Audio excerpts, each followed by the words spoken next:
So guys, before we get started, don't forget we do have that amazing discount code thanks to Tier 0 Games going on right now. And all you have to do is put in ZWGames5 to get 5% discount on your total order at tier0games.com. The links will be in the description below.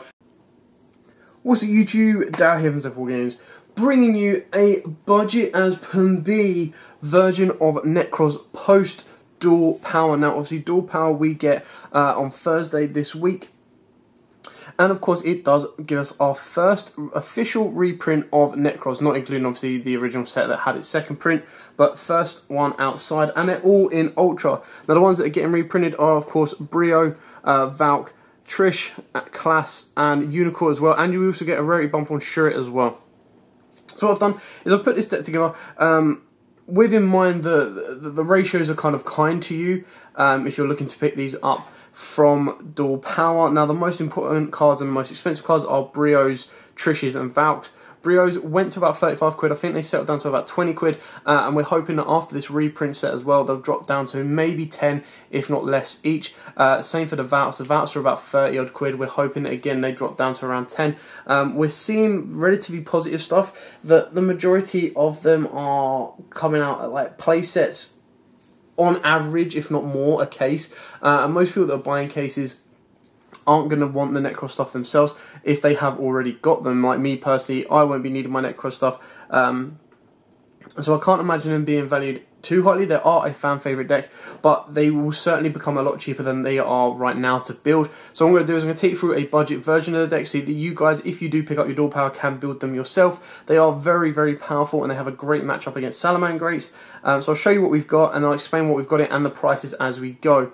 So without further ado, let's show you what we have. We have, of course, triple YUGIOH. Again, no surprise on this one. If you do struggle to get them, you can drop it to 2. It is not an absolute must at 3, purely because it bounces back 2 extra deck monsters. So it's good against Salamangreats, but not so good against decks that do not rely heavily on the extra deck. The best thing about these is they don't rely heavily on the extra deck themselves, so they're not entirely shut out completely. Triple Valk, you can drop Valk again, also down to 2 because it can clog, but it is a nice battle fader that can really protect your monsters, especially if you're negating all your opponent's extra deck monsters with Nekroz of Unicorn as well. Double Trish can be cut down to 1 if you want. The issue with this one is, unlike the Dragon of the Ice Barrier Trishula in the extra deck, this has to have 1 in your opponent's hand, 1 graveyard and 1 field, so it's not the best of going first, unless your opponent Phantasma's, which is very rare that you're going to be going into your extra deck, and or of course has dropped a hand trap on you as well. Double Class, this can actually be bumped up to 3 if you want it to. This of course searches you out your spells, so it's another nice searcher of the deck. This deck loses Hard, True Droll and Lockbird, but then of course the reason that YUGIOH would be at 3 is because it searches you out your other monsters as well, so it gives you a lot of consistency. The one Unicorn and the one Gungnir. Gungnir just looks beautiful as it is in general. You don't have to play it. You can play it, of course, full armor stuff, and the other cards like that, they are one-offs. The rest of these cards, this is only at 1, otherwise you would play it higher. But it's still a very good card because you can discard 1 Nekroz card, then target 1 card and destroy it when it's on board. And then during either player's turn, you can discard this card, target 1 Nekroz monster you control. It cannot be destroyed by battle or card effect this turn. So it gives you protection for any of these that you might want to, you know, that your opponent's struggling to get rid of. Like, let's say if they're locked out, their extra deck or their extra deck's just weak, they can't get into this, can't get past this, then you're protecting it with Gungnir as well. And then of course for the last is the Shirt, that we get a nice rarity bump as well. So these ones, I believe in secrets, are like a couple of quids each. Trish's were at 10s, they're probably going to drop down a little bit more. So you're looking at 30 quid there, 30 quid there, and then hopefully like 10 there, we're hoping. So it's not as much as it once was. I mean, these, are, like I said, we're sitting at 30, so you're getting what you're paying for just 3 YUGIOH or 3 Valk, you're now getting pretty much the entire engine. And then of course the stuff that isn't Nekroz is triple Incantation Talismandra and triple Candle, the most important incantations. And then we've got the 1 Bookstone and the 1 Pencil Vesta, and then of course we've got the 2 Cherry Slime. All rares and commons, very cheap to pick up, like 50p to £1 each, and they all unlock any ritual deck. So even if you're not going to be building just for Nekroz, or you want to try Nekroz out, but you like the ritual archetype yourself, you should already have these, but you can pick these up incredibly cheap. Triple Manju, again, they got a super reprint most recently, I believe. So it's had 2 super prints and 2 common prints, if I remember correctly. This just adds consistency, searching out any of your ritual monsters and of your ritual spells. And then another really cool reprint from Dual Power is, of course, Zaborg, the Mega Monarch. This card is very good in this deck in the pure sense that when you play it, like I said, you do not rely on your extra deck, and your extra deck monsters search stuff, they bring stuff back, and they really can disrupt your opponent's monster. So playing out as a Borg as well is very good against your opponent, especially if you go first. So if you don't want to play it, you can take it out, but then of course having it in the main deck is not the end of the world, as it's still very good to drop on your opponent and cause your opponent a hell of a lot of issues. You know, for your opponent trying to play the game, if they rely on their extra deck, when they've only got 7 extra deck cards and you choose what you rip out, you know, it's insane. Triple Call by the Grave, you want all your effects going off. Triple Pre-Prep, you know, search out your Brios, search out your Unicorns, and even search out your Gunniers and Classes as well, and then add back your ritual spells. Double Incantation, Inception, very good card. It just uses and abuses the incantations to ritual summon any of your ritual monsters, so that then allows you to overpay for your Trishes, your Valks, and all the stuff like that, because unlike the Nekroz spells which say exact, this just has to be up to, but you can only use incantations to do so. So very good, and the recyclability is insane as well. So if this card's in your graveyard, you send 1 incantation card from your hand or face up from the field to the graveyard. Except itself, special summon 1 incantation monster from your hand, from your deck, and then add this card from your graveyard to the hand. So it recycles itself, and it's insane. Double Kaleidoscope, because this is the most insane ritual card. Being able to use and abuse your extra deck, and then using higher level extra decks to get 2 Valk or 2 Nekroz monsters on board is insanely good. 1 Cycle and 1, of course, Mirror for your graveyard, and of course using your graveyard and reviving from the graveyard, and then of course the 1 Rotor because you want to get into your Shuri, and it can also search out your classes as well.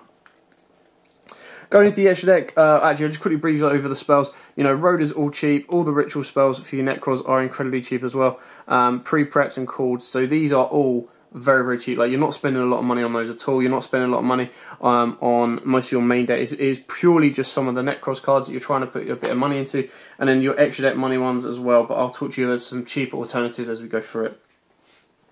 So for your extra deck, of course, we play the 1 level 12 Quasar Dragon. This is, of course, you use it as a level 12, gets you a double Brio if you want to. It can also get you a, got a thing of the massive top head, a Trish and a Class. It can get you a Unicorn and a Valk.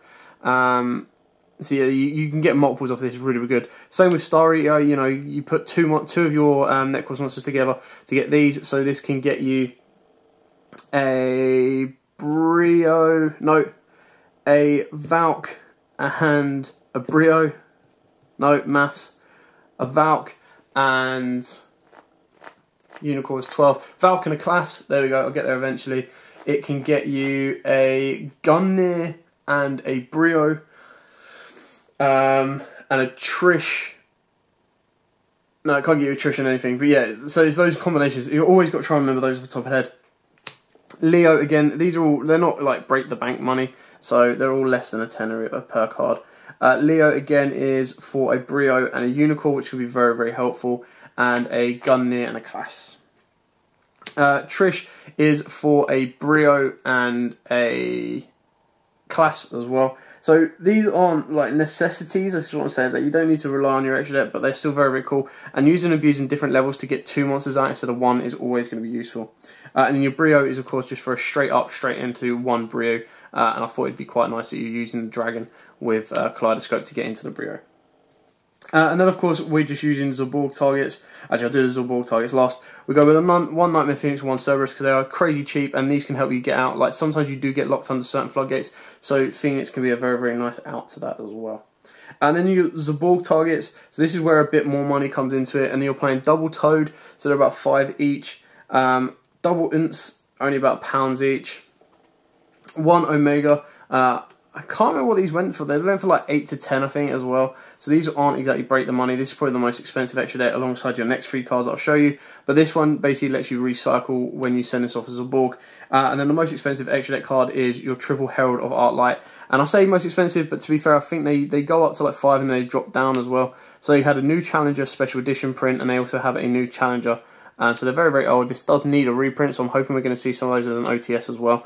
But these are about 5 to sometimes 10 quid, depending on what rarity, what condition, not rarity, sorry, what condition and what version you want as well. But this is the most important one, because you send this to get a Unicorn, you get a search off it. You send these off as a Borg. So I've said this before, the way this works off as a Borg is you send these 8, you get 3 searches.